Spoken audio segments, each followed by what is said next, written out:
अंग्रेजों ने अपने प्रधानमंत्री को कहा, जो उस समय इंग्लैंड का प्राइम मिनिस्टर था, उसको पूछा गया कि क्या क्या करना फिर इसके लिए।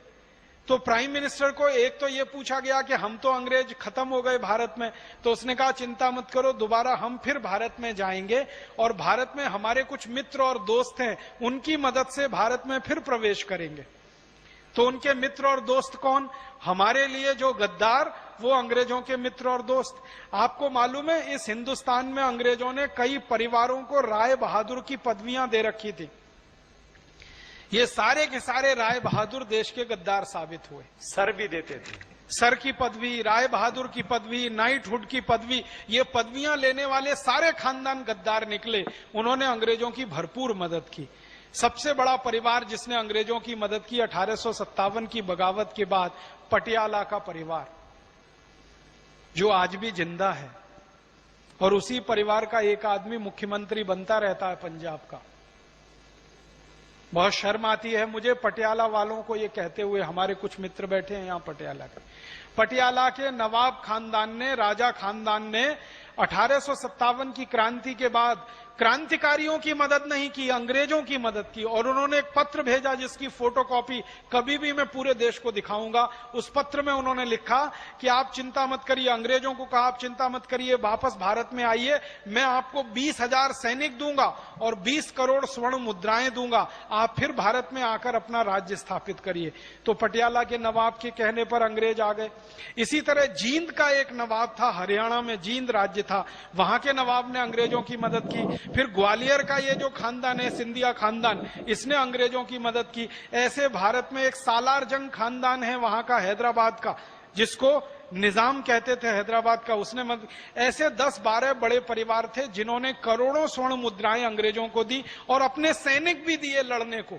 तो उनकी मदद से अंग्रेजों ने वापस हिंदुस्तान में प्रवेश किया और क्रांतिकारियों का कत्लेआम किया। फिर 1 सितंबर 1857 से लेकर 1 नवंबर 1858 तक हिंदुस्तान के करीब करीब 7.5 लाख से ज्यादा क्रांतिकारियों को अंग्रेजों ने कत्ल कर दिया।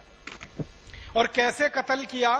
एक बिठूर नाम का छोटा सा शहर है कानपुर के नजदीक, वहां के 2 बड़े क्रांतिकारी थे इस देश में, नाना साहब पेशवा और तात्या टोपे। ये दोनों क्रांतिकारियों के शहर के 24,000 लोगों को गोली से मार दिया या तलवार के मौत की घाट उतार दिया अंग्रेजों ने।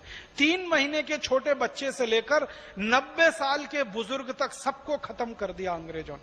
अपराध क्या था उनका? कोई अपराध नहीं था, बस एक ही अपराध था कि वो तात्या टोपे और नाना साहब पेशवा के शहर में रहते थे। तो अंग्रेज कहते थे ये सब बगावत करेंगे और क्रांतिकारी बनेंगे, इसलिए सबको कत्लेआम करो। और ये कत्लेआम अंग्रेजों ने भारत के पटियाला नवाब, माने पटियाला राजा, जींद का राजा, ग्वालियर का सिंधिया खानदान, इनके सैनिकों की मदद से किया था।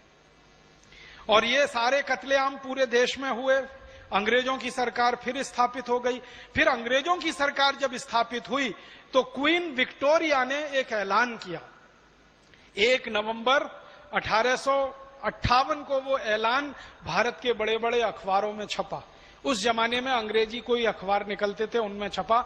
उस ऐलान में कहा गया कि आज के बाद भारत में कंपनी की सरकार नहीं चलेगी, कानून की सरकार चलेगी। माने 1 नवंबर 1858 तक कंपनी की सरकार चलती थी। कंपनी माने ईस्ट इंडिया कंपनी। फिर कानून की सरकार चलेगी, लेकिन वो कानून कौन बनाएगा? वो कानून अंग्रेजों की संसद बनाएगी, ब्रिटिश पार्लियामेंट बनाएगी, और उसके आधार पर यह देश चलाया जाएगा। अब ब्रिटिश पार्लियामेंट में कानून बनाने के लिए बहस क्या हुई? ब्रिटिश पार्लियामेंट में बहस यह हुई कि कानून ऐसे बनाए जाने चाहिए कि सारे भारतवासी कभी भी दोबारा से खड़े ना हो सकें और अंग्रेजों के खिलाफ बगावत ना कर सकें। तो सबसे पहला कानून मानते हैं क्या आया? सबसे पहला कानून, आपको हैरानी होगी जानकर, अंग्रेजों के खिलाफ जो बगावत हुई थी वो सशस्त्र बगावत थी, उसमें हथियारों का इस्तेमाल हुआ था।